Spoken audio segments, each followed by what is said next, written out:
Hujan semakin lebat sementara ayah dan ibu belum pulang. Hari pun semakin malam, aku sendirian di rumah, tak ada yang menemani. Suasana semakin mencekam tatkala guntur semakin menyerang rumahku. Aku mencoba menelpon ayahku dan ibu, namun tak bisa karena sama sekali tidak ada sinyal di handphoneku. Tak lama kemudian lampu rumahku mati. Keadaan rumahku sangat gelap, hanya ada cahaya kilatan saja dari luar. Aku semakin ketakutan dengan suasana ini. Jam baru menunjukkan pukul 7 malam. Aku mencoba untuk mengunci semua pintu karena tak mau ada orang yang menyusup ke rumahku. Mungkin ayah dan ibu akan pulang besok pagi mengingat cuaca yang tidak menentukan untuk pulang ke rumah. Aku mencoba melawan rasa takutku walaupun sedang mati lampu. Setelah mengunci pintu, aku segera pergi ke kamarku yang ada di atas. Jendela di kamarku ternyata masih terbuka. Banyak sekali air hujan yang masuk kamar melalui jendelaku. Aku segera menutup jendela lalu mengunci pintu rapat-rapat. Dan sekarang aku berada di tempat yang sangat gelap. Tetapi aku mempunyai senter untuk menerangi kamarku agar tidak terlalu gelap. Aku tidak bisa tidur dalam kegelapan. Sebenarnya aku belum membersihkan badanku dari tadi sore setelah selesai bermain. Tapi udaranya begitu dingin. Jadi aku memutuskan untuk tidak mandi terlebih dahulu mengingat lampu juga masih padam. Aku tak peduli jika tubuhku terasa gatal. Lebih baik aku istirahat dulu di kamar sampai lampu kembali menyala. Aku pun mulai memeriksa ponselku agar tidak terlalu bosan dan takut. Aku pun bermain game di ponselku itu. Hujan di luar masih deras, lampu masih padam. Aku berharap lampu akan segera menyala agar aku bisa membersihkan badanku yang terasa gerah ini. Dan ketika sedang aku asyik bermain, tiba-tiba terdengar suara benda yang jatuh tidak jauh dari kamarku. Membuatku takut saja.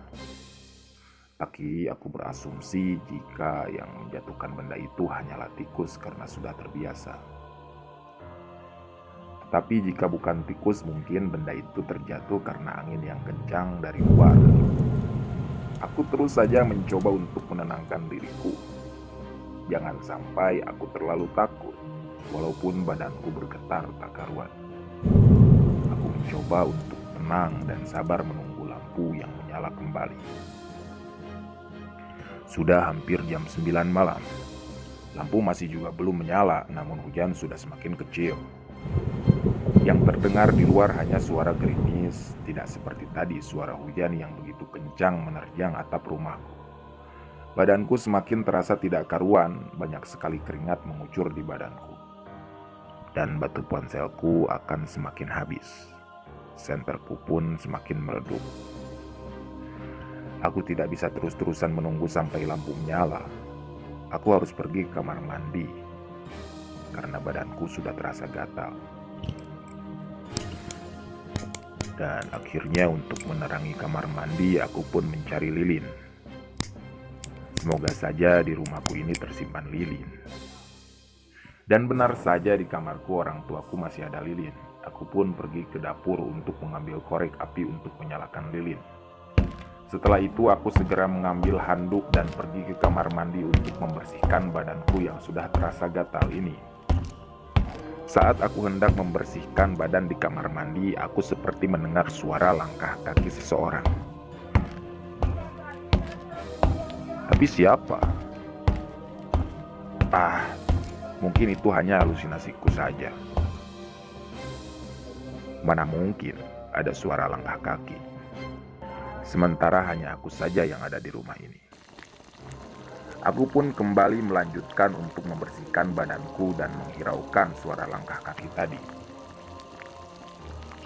Ketika aku selesai mandi dan akan keluar dari kamar mandi, lampu pun kembali menyala. Setelah hampir 5 jam aku menunggu ini. Jam sudah menunjukkan pukul 9:30 malam. Aku merasa lapar. Setelah selesai memakai baju, aku langsung memeriksa kulkas, siapa tahu masih ada makanan yang tersisa. Di kulkas hanya ada mie instan. Dan apa yang penting, aku bisa meringankan rasa laparku ini. Memasak mie adalah hal yang paling aku bisa ketimbang harus membuat makanan lain. Aku kembali mendengar suara aneh lagi ketika sedang masak mie, dan kini suara itu ada di lantai atas. Suara itu seperti orang yang sedang menutup pintu. Apakah tikus bisa melakukan hal itu? Tidak mungkin.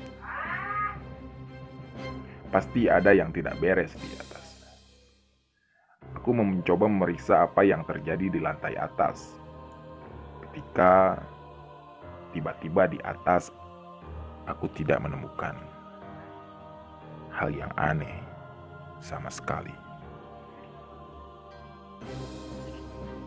Tidak ada orang dan tidak mungkin bisa ada orang di rumah selain aku. Aku pun kembali ke bawah untuk mengambil mie. Aku sudah sangat merasa lapar. Aku menyantap mie sambil menonton televisi. Tak ada acara seru. Aku pun mematikan televisi dan segera menyimpan mangkuk bekas mie instan ke dapur. Jam sudah menunjukkan pukul 11 malam. Kantuk mulai melandaku. Aku pun tertidur di depan televisi.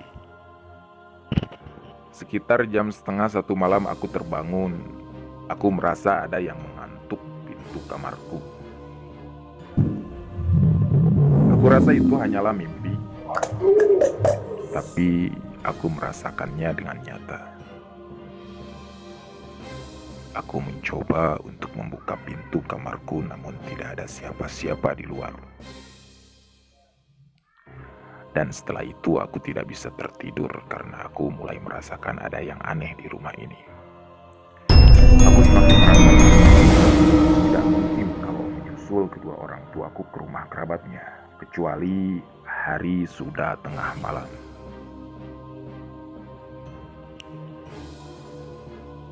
Tak lama kemudian kembali terdengar suara. Kali ini suaranya sangat jelas, ada yang menyalakan televisi di ruang tamu. Aku tidak berani untuk memeriksanya. Aku tidak tahu yang menyalakan televisi itu adalah penjahat yang menyusup masuk ke rumahku atau hantu melakukannya. Aku tidak percaya hantu. Namun jika melakukannya benar-benar hantu, bagaimana? Aku mulai mencoba untuk mengintip dari balik pintu. Dan aku benar-benar melihat ada seseorang yang melangkah menuju kamarku.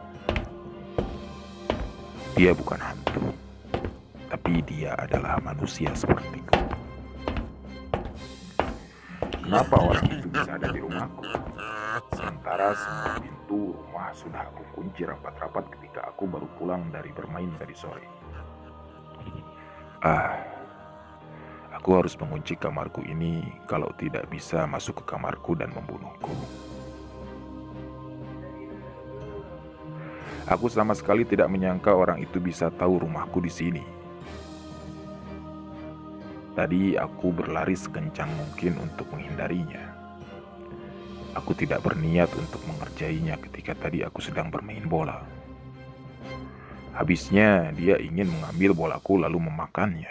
Dia pikir itu adalah makanan. Aku hanya mendorongnya. Tapi dia berusaha mengejarku sampai ke rumah. Ketika sampai rumah dengan baju yang basah kuyup akibat terkena hujan, aku langsung mengunci rumahku rapat-rapat. Tetapi aku lupa mengunci jendela kamarku. Ternyata dia sangat nekat naik ke atas dan masuk ke rumahku melalui jendela kamarku di lantai atas. Dasar orang gila. Aku harus diam di kamar sampai orang tuaku pulang dan mengusir orang gila itu. Aku bersumpah tidak akan bermain bola lagi di dekat rumah kosong itu. Aku tidak mau lagi dikejar-kejar orang gila. Aku sudah kapok bermain bola bersama teman-teman di tempat tak terurus itu. Cerpen karangan R. Franz Tuh.